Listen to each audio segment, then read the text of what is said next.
Assalamualaikum warahmatullahi wabarakatuh. Kami dari kelompok 3 akan membahas tentang pria tusuk ayah sendiri karena sering dimarahi. Perkenalkan, nama saya Fitriani Pratiwi serta perkenalkan 4 rekan saya, Intan Nur Suhana, Nanda Kurnia Pratama, Dermawan, dan siswa Ahmad Saputra. Di sini kami akan menyampaikan hasil diskusi tentang permasalahan yang berkaitan dengan sila kedua, yaitu kemanusiaan yang adil dan beradab, lalu memberikan analisis permasalahan dan solusi permasalahan. Assalamualaikum warahmatullahi wabarakatuh. Perkenalkan, nama saya Fitriani Pratiwi, NPM 207310445. Di sini saya akan menjelaskan bagian permasalahan. Permasalahan, seorang anak di Rokan Hilir Riau bernama Samsudin berumur 18 tahun menusuk ayahnya hingga kritis. Korban ditikam di halaman rumah usai terlibat cekcok mulut.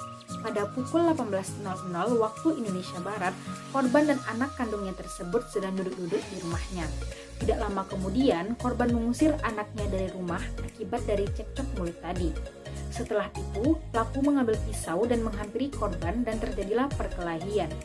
Korban langsung ditusuk 2 lubang di bagian dada dan perut. Korban berteriak minta tolong kepada sang istri. Setelah kejadian, pelaku kabur. Sementara korban langsung dilarikan ke rumah sakit Duri. Keesokan harinya, pelaku ditangkap jajaran Polsek Panipahan. Pelaku juga dites urin dan ternyata positif metahamhetamin. Assalamualaikum warahmatullahi wabarakatuh. Saya Intan Nursuhana, NPM 207310463 dari kelompok 3. Saya akan menjelaskan ke bagian analisis. Dalam permasalahan ini tentu saja melanggar sila kedua, karena seorang anak tega menusuk ayahnya sendiri hingga ayahnya kritis. Padahal seorang ayah memarahi anaknya adalah hal yang wajar. Jika anaknya berbuat salah, seharusnya seorang anak harus hormat dan patuh kepada orang tuanya. Lalu, anak tersebut tidak menunjukkan sikap mencintai ayahnya. Ayah yang seharusnya dia hormati, tetapi dia melakukan perbuatan yang semena-mena kepada ayahnya. Kemudian, dari butir-butir sila kedua, anak tersebut tidak memperlakukan ayahnya sesuai dengan harkat dan martabatnya sebagaimana makhluk Tuhan yang Maha Esa. Nama saya Nanda Kurnia Pratama, NPM 207310450. Saya akan melanjutkan analisis, yaitu bagian Quran Surah Al-Maidah ayat 8. Bismillahirrahmanirrahim. Ya ayyuhallazina amanu kunu qawwamina lillahi suhada'a bil qis wala yajrimanakum sana'anu qaumi ala alla taqdilu i'dilu huwa aqrabu littaqwa wattaqullah innallaha ghabirun bima ta'malun. Artinya, wahai orang-orang yang beriman, jadilah kamu sebagai penegak keadilan karena Allah ketika menjadi saksi dengan adil, dan janganlah kebencianmu terhadap suatu kaum mendorong kamu untuk berlaku tidak adil.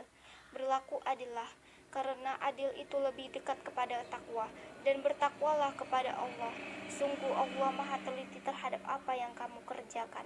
Saya, siswa Ahmad Saputra, NPM 207310420 akan melanjutkan tentang analisis permasalahan di atas. Jika dilihat dari sisi agama, anak tersebut telah melawan, membangkang, dan telah menyukai ayahnya sendiri. Dan jika dilihat dari sisi anak, setelah diperiksa oleh pihak kepolisian, anak tersebut positif menggunakan metamfetamin. Metamfetamin itu obat stimulan untuk sistem saraf pusat yang biasa digunakan untuk mengobati hiperaktif pada anak-anak yang ditandai dengan gejala perilaku hiperaktif dan impulsif, mudah terganggu, serta sulitnya untuk berkonsentrasi. Apabila mengkonsumsi obat ini terlalu berlebihan, maka akan mengakibatkan stimulan pada saraf pusat. Maka dari itu, anak tersebut tega melakukan kekerasan terhadap ayahnya. Oleh karena itu, akibat dari perbuatan sang anak pada ayahnya, anak tersebut dikenakan pasal 44 ayat 2 tentang KDRT dan pasal 351 ayat 2 tentang KUHP. Assalamualaikum warahmatullahi wabarakatuh. Perkenalkan, nama saya Dermawan, NPM 207310512. Baiklah, di sini saya akan melanjutkan ke bagian solusi permasalahan. Dilihat dari sisi anak, seorang anak harus berbakti kepada orang tua, seperti yang telah diajarkan dalam Islam, dan juga orang tua harus memberi didikan yang lebih tinggi, terutama dalam pendidikan agama. Perhatikan lingkungan pertemanan anak agar anak tersebut berada di jalan yang benar. Lalu lihat dari sisi ayah, seharusnya sebagai seorang ayah harus bisa pengertian dan menahan emosi ketika berbicara kepada anak. Jika ingin memarahi anak, sebaiknya gunakan bahasa yang baik dan tidak mengarahkan ke bahasa yang negatif, karena tidak semua anak memiliki pola pikir yang sama. Sekian dari kelompok 3, apabila ada kesalahan mohon dimaafkan. Wabillahi taufiq wal hidayah. Wassalamualaikum warahmatullahi wabarakatuh.